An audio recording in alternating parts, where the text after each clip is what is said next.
यही मोर सुल्तान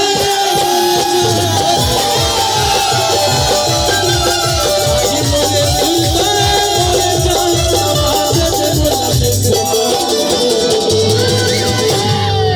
गजब गजब मन करे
इधर जबर दिखत नहीं भले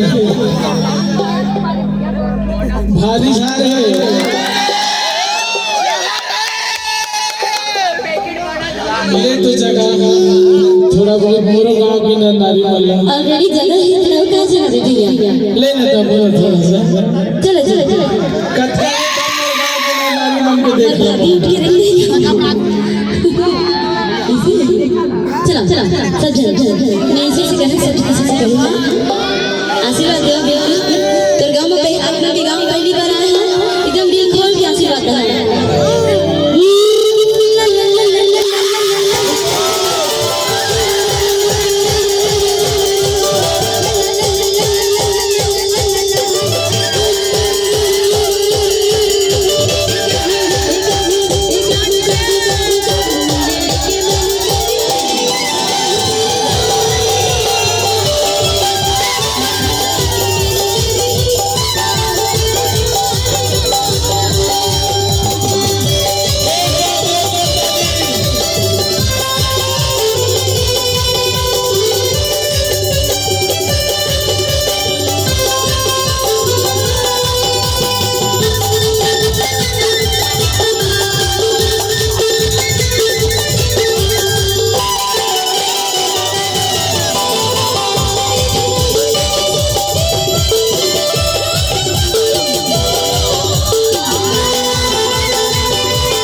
चटनी बस विसल बचाए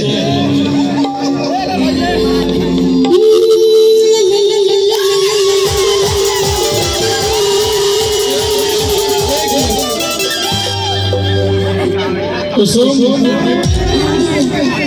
सब कोई हाथ ऊपर सब कोई पीछे वाले भी सबको सारे एक जन है तुरंत कार्यक्रम बंद करवा दो चलो चल कुसुम